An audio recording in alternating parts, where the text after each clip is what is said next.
Arestado ang isang lalaki na nagbebenta umano ng iligal na droga sa Quezon City. Depensa ng suspect, ipinatago lang sa kanya ang nasabat na mga shabu. May unang balita si James Agustin.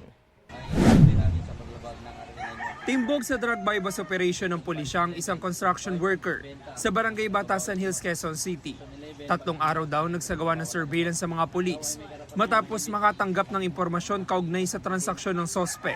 Nung ma-validate namin, nagkaroon kami ng test-buy. Nung mag-positive, ay doon na kami nagkasa ng bypass operation. Nakuha mula sa kanyang nasa 200 gramo ng shabu na nagkakalaga ng mahigit sa 1.3 million pesos. Ayon sa QCPD, itinuturing nilang high-value individual ang sospek. Ang kanyang area of operation ay dito sa Quezon City at saka sa mga malalapit na bayan dito sa may probinsya ng Rizal. Karaniwan po ang kanyang mga parokyano dito ay yung ating mga street level pusher. Hindi siya yung dumidirekta mismo doon sa mga gumagamit. Inalam pa raw ng pulisya ang source ng droga ng sospek.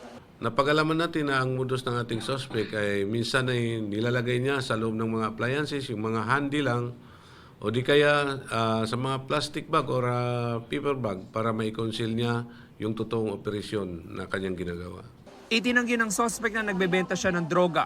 Pinatago lang po yun kasi may pagbibigyan na po siya yun eh. Sa akin lang po pinatago. Yun lang po. So alam mo na drugs pali pinatago siya? Hindi po nakakarton. Ba't ka pumaya? Yun lang po eh. Pero ano pa nga sa'yo? Wala po.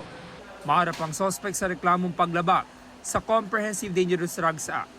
Ito ang unang balita. James Agustin para sa GMA Integrated News.